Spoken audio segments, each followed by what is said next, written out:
बिस्मिल्लाहिर्रहमानिर्रहीम। अस्सलामुअलैकुम दोस्तों, उम्मीद है आप सब खैरवाफियत से होंगे।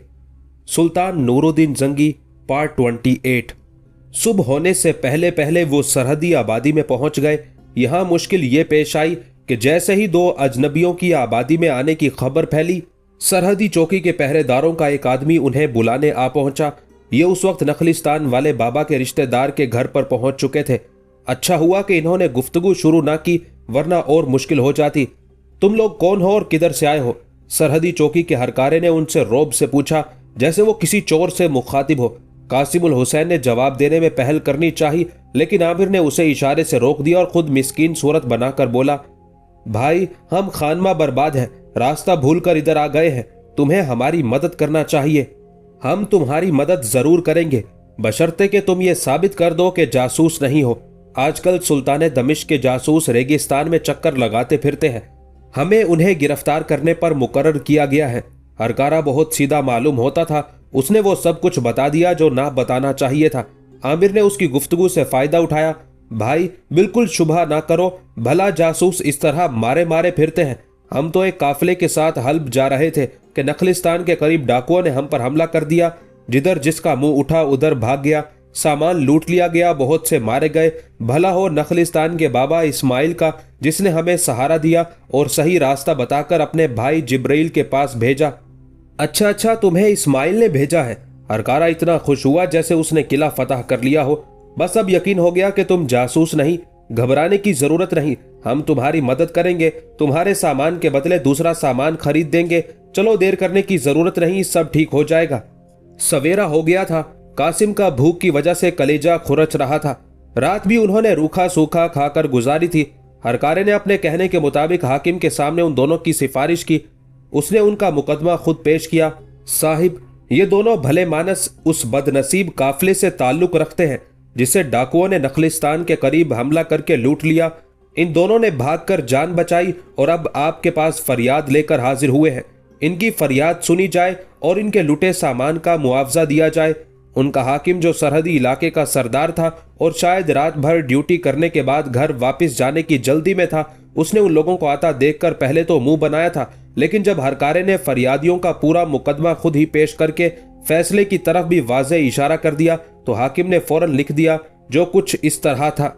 सल्तनत यरूशलेम की सरहद के करीब नखलिस्तान में दो मुसाफिरों को डाकुओं ने लूटा और उन्हें मार पीट के भगा दिया। मुसाफिरों ने सरहदी चौकी पर फरियाद की, उनके लूटे हुए सामान के बराबर मुआवजा अदा किया जाए और इन्हें हल्ब जाने के लिए सफर खर्च दिया जाए। दस्तखत हाकिम। ना कोई गवाह ना कोई शहादत, खुद ही मुकदमा पेश हुआ और खुद ही फैसला हो गया। इसे कहते हैं हल्दी लगे ना फटकरी और रंग भी चोखा आए। आमिर और कासिमुल हुसैन ने सामान का मुआवजा और सफर खर्च वसूल किया और हल्ब जाने वाले एक काफिले के साथ हो लिए। उन्हें जाना तो दमिश्क था, लेकिन एक बार वो हल्ब का नाम ले चुके थे, इसलिए उसी मंजिल को बरकरार रखा, वरना दमिश्क के नाम पर इम्कान था कि सरहदी भड़क ना जाए और कहीं मुआवजा और सफर खर्च दोनों ही बंद हो जाए। काफिले के साथ उन्हें हल्ब पहुंचने में कोई परेशानी ना हुई। अब कासिमुल हुसैन को मालूम हुआ कि आबादी के रास्ते और रेगिस्तानी रास्ते में क्या फर्क है। उसने तौबा कर ली थी, अब वो रेगिस्तानी रास्ते से सफर करने का कभी नाम भी ना लेगा। उन दिनों हल्ब में बड़ी उदासी छाई हुई थी। सुल्तान दमिश्क नूरुद्दीन जंगी बीमार होकर दमिश्क से हल्ब आया हुआ था। हल्ब ही वो इलाका है जहां बुजुर्ग अमीर इमादुद्दीन जंगी की शहादत के बाद नूरुद्दीन जंगी ने अपनी अलग इमारत का ऐलान किया था। अमीर इमादुद्दीन जंगी का सदर मकाम मोसल था और जंगी खानदान अताबकान मोसल के नाम से पहले ही मशहूर था। अमीर की शहादत के वक्त उसका बड़ा बेटा सैफुद्दीन गाजी मोसल में अपनी इमारत का पहले ही ऐलान कर चुका था, इसलिए नूरुद्दीन जंगी, जिसके साथ मोसल का पूरा लश्कर और तमाम बड़े बड़े सरदार थे, उन्होंने मशवरा दिया कि मोसल से टकराने की बजाय हल्ब में इमारत का ऐलान किया जाए। इस तरह जंगी इलाके में दोनों भाइयों में जंग होने की बजाय आपस में बहुत मेल मिलाप रहा था। फिर जब नूरुद्दीन जंगी का कब्जा दमिश्क पर हुआ तो अपना दारुल सल्तनत हल्ब से दमिश्क ले आया। सुल्तान को हल्ब से बहुत मोहब्बत थी। वो अक्सर सकूने कल्ब की खातिर या बीमारी के जमाने में हल्ब चला जाया करता था। नूरुद्दीन ने हल्ब में एक महल तामीर करवाया था जिसका नाम आईना खाना था। मशहूर है कि उसकी तामीर में 80% सामान शीशे का इस्तेमाल हुआ था। तमाम दरो दीवार यहाँ तक कि उसकी छतें भी शीशे की बनी हुई थी। उस महल पर जब सूरज की शुआएं पड़ती तो रंग बिरंगी किरणों का इन्हेकास होता था और पूरा महल कोई मलकूती तामीर मालूम होता था। सुल्तान के कयाम की वजह से तमाम अमीर वजीर अमायदीन सल्तनत हल्ब में मौजूद थे। आमिर को सिर्फ सलाहुद्दीन से मिलना था। यूं कहना चाहिए कि उसकी उम्मीदों का मरकज सिर्फ सलाहुद्दीन अय्यूबी था।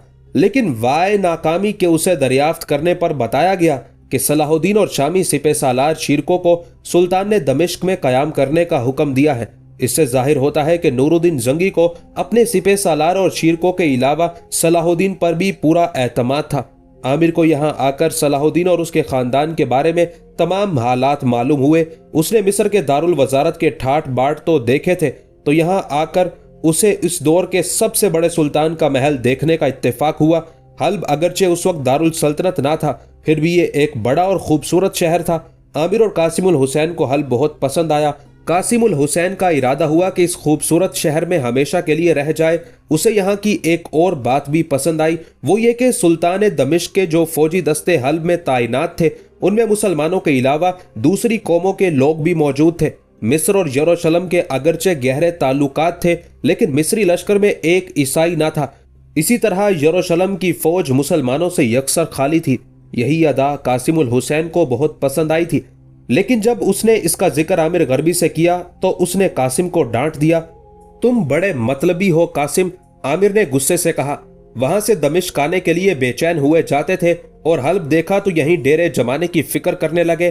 कासिम ने अपने दिफा में जवाब दिया, आमिर साहब, मेरे ना कोई आगे ना कोई पीछे।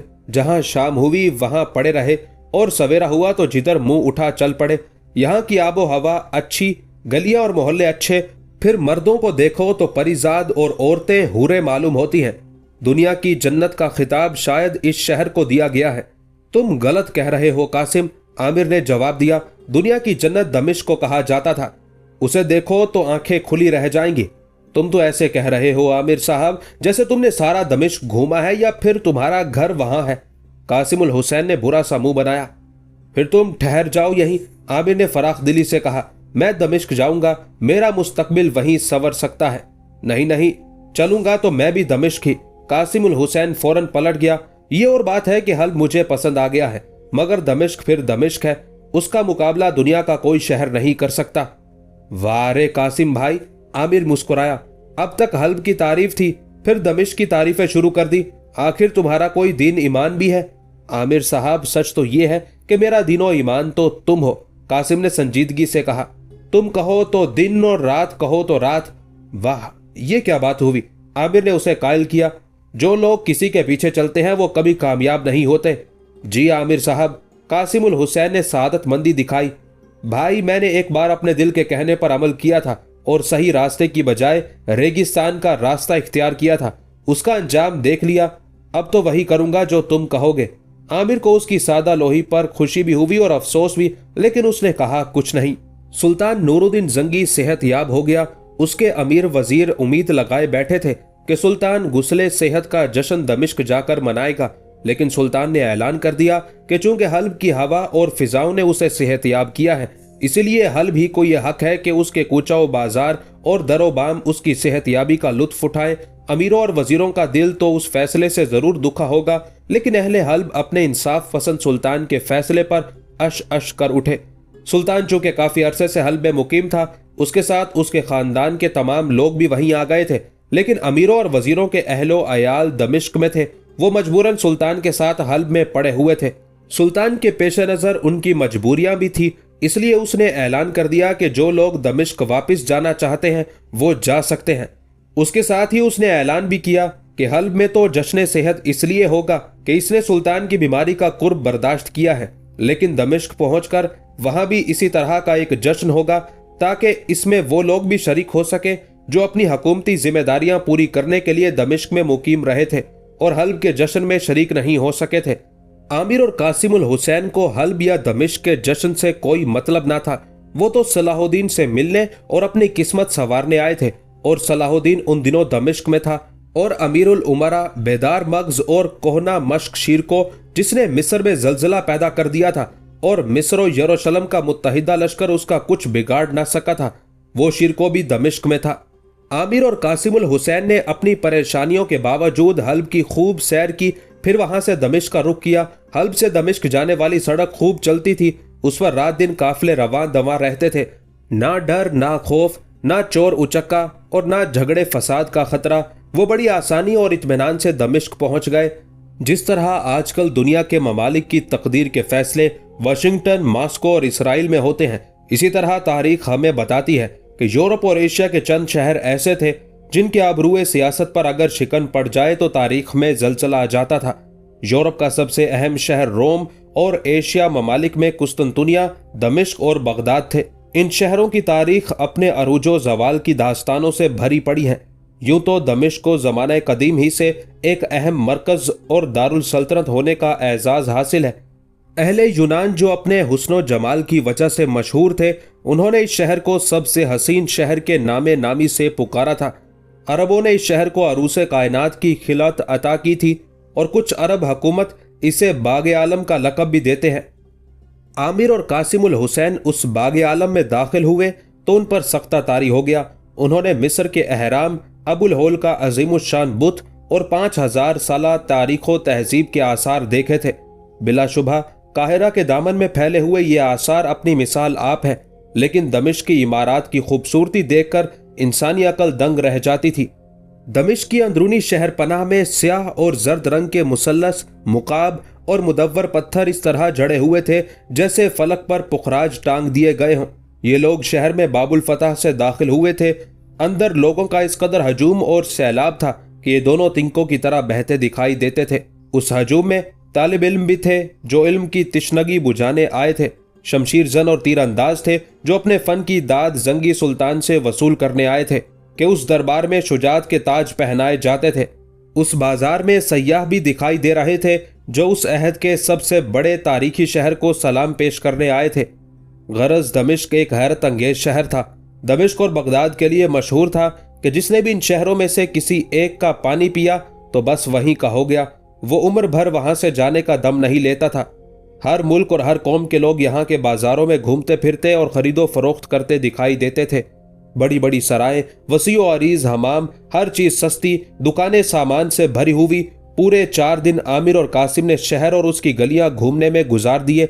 आखिर आमिर गर्बी उस आवारा गर्दी से तंग आ गया। कल मैं तुम्हारे साथ घूमने नहीं जाऊंगा। कासिमुल हुसैन को आमिर की संजीदगी पर हंसी आ गई। उसने एक जोर का कहकहा लगाया, आमिर साहब तुम अजब बूढ़ी रूह के मालिक हो। ये शहर नहीं जन्नत है। जिस तरफ देखो गिलमान के परे हुस्न के तो दरिया बहते हैं यहाँ। आमिर को उसके हंसने पर और गुस्सा आया। पेट खाली हो तो कुछ अच्छा नहीं लगता। हफ्ता भर हुआ होगा आए और हमने सलाहुद्दीन के बारे में कोई मालूमात नहीं हासिल की। कासिमुल हुसैन फिर भी संजीदा ना हुआ। आमिर साहब अपनी जिंदगी हमने दमिश्क से वाबस्ता कर दी है, तो फिर जल्दी क्या? हमें जीना और मरना यही है। फिर कुछ पहले ही मालूम कर चुके हैं, बाकी रह गया वो भी मालूम कर लेंगे। ये बात नहीं कासिम, आमिर ने उसे समझाना शुरू किया। हमने अब तक सलाहुद्दीन के खानदानी हालात मालूम किए हैं, लेकिन असल चीज उसके रोजाना के मामूलात का पता लगाना है ताकि हम ये तय कर सके कि उससे कहां और किस वक्त मिला जा सकता है। ठीक है, पहले यही करते हैं, फिर और कुछ करेंगे। कासिमुल हुसैन ने सर हिलाया। नहीं, और कुछ नहीं करना कासिम।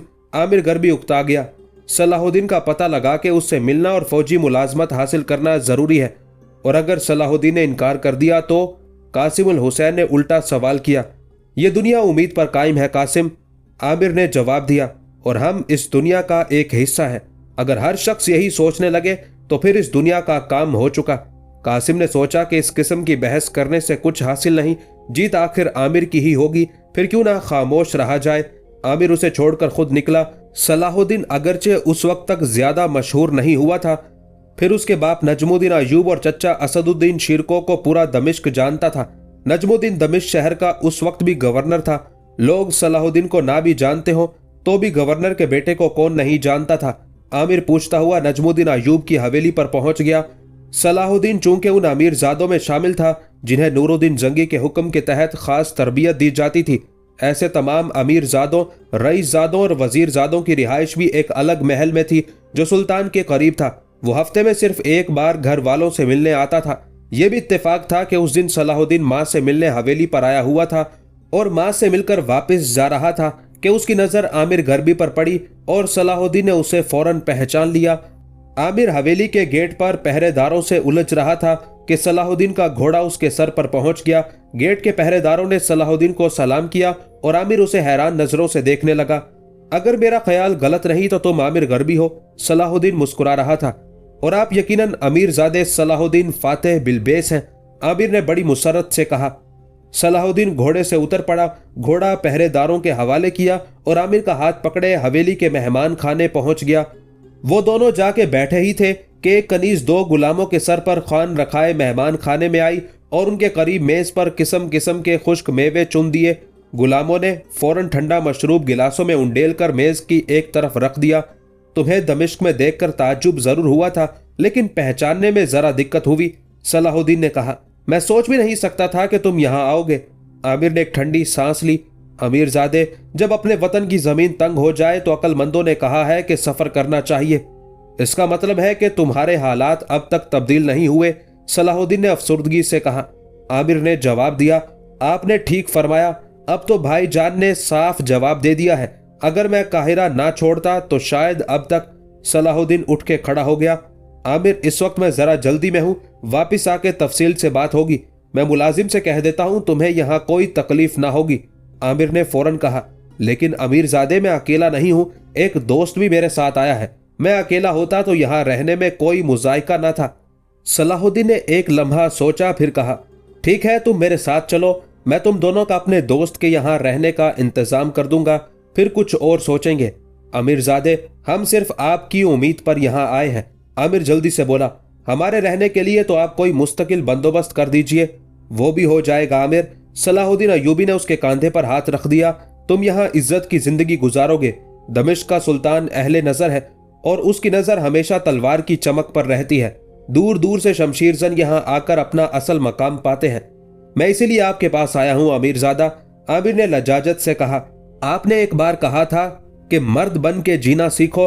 अगर हमें आप अपने या शाही लश्कर जिस जगह मुनासिब समझे किसी जगह लगा दें, आगे हमारी कोशिश और तकदीर।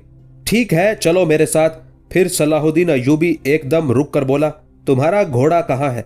वो मैं सराय में छोड़ आया हूं। खैर कोई बात नहीं, मैं तुम्हारे लिए घोड़ा मंगवाता हूं। सलाहुद्दीन ने मुलाजिम से घोड़ा लाने को कहा। उस वक्त एक खूबसूरत जवान घोड़े पर सवार वहां आया। अरे तुम कैसे आ गए हो जफर? सलाहुद्दीन ने उसे देखते ही कहा। मैं तुम्हारे पास जा रहा था। जफर अदब के साथ सलाहुद्दीन से बगल गिर हुआ और फिर बोला, अमीरजादे को इस गरीब की याद कैसे आ गई? बस यूं ही, सलाहुद्दीन मुस्कुराया। मेरे 2 दोस्त बाहर से आए हैं, ये कुछ दिन तुम्हारे पास रहेंगे, मैं इनका इंतजाम बहुत जल्द कर दूंगा। जफर ने आमिर को देखा, मगर ये तो एक हैं, दूसरे कहाँ हैं? आमिर ने फौरन जवाब दिया, दूसरे सराय में है, मैं उन्हें साथ ले आऊंगा। खूब खूब, जफर ने कहा। ये बहुत हाजिर जवाब मालूम होते हैं और बेतकल्लुफ भी है। अच्छा जफर, तुम इन्हें साथ ले जाओ, मैं शाम को आऊंगा। सलाहुद्दीन सवार होकर चला गया। आमिर के लिए भी घोड़ा आ गया। मैं आपके साथ चलूं या पहले सराय से अपने साथी को ले लूं? आमिर ने कहा। आपके साथी के पास सामान कितना है? जफर ने पूछा। सामान बस अल्लाह ही अल्लाह है, आमिर ने हंसकर कहा। हम मुसाफिर हैं अमीरजादे, मुसाफिर सामान साथ लेकर नहीं चला करते। दूसरी मुलाकात में आमिर गरबी ने अपने मुफस्सल हालात से सलाहुद्दीन को आगाह किया। सलाहुद्दीन पहले भी उसके हालात पर अफसोस कर रहा था। उस वक्त भी उसने इजहार अफसोस किया। आमिर, मुझे अफसोस के साथ इस बात की खुशी भी है कि आखिर तुमने झूठे सहारों पर तकिया करना छोड़ दिया और अपने हाथ पैरों को हरकत देकर मिस्र से यहां पहुंचे हो। अमीरजादे, यह आखिरी जगह थी जहां से मैंने उम्मीद बांधी थी, आमिर ने बड़े जज्बात से कहा। अगर खुदा न खास्ता आपने भी मुझे ठुकरा दिया तो मैं कहीं का नहीं रहूंगा। मुझे उम्मीद है कि आप मेरी उम्मीद नहीं तोड़ेंगे और मुझे और कासिमुल हुसैन का हाथ पकड़कर सीधा रास्ता दिखाएंगे। कासिमुल हुसैन के नाम पर सलाहुद्दीन ने जरा सकूत से कहा, क्या तुम्हें कासिमुल हुसैन पर पूरा पूरा एतमाद है? सूरत और शक्ल से तुम्हारा दोस्त जल्दबाज और बेवकूफ नजर आता है। अमीरजादे का अंदाजा गलत नहीं, आमिर ने तायद की, लेकिन कासिमुल हुसैन बहादुर, वफादार और काबिल एतमाद है। वह हुक्म पर कट मरने वाला आदमी है। बस बस, इतना काफी है। सलाहुद्दीन ने बात मुख्तसर की। मैं तुम्हें बताता हूं कि मिस्र का किस्सा अभी खत्म नहीं हुआ। मलिक शावर ने चच्चा शीरको के साथ जो सलूक किया है उसे भुलाया नहीं जा सकता। मिस्र के नाम पर यह शामी सिपह सालार आज भी चौंक पड़ता है। वो मलिक शावर को किसी सूरत माफ करने पर आमादा नहीं हो सकते। मुझे इसका अंदाजा है अमीरजादे, आमिर ने जवाब दिया।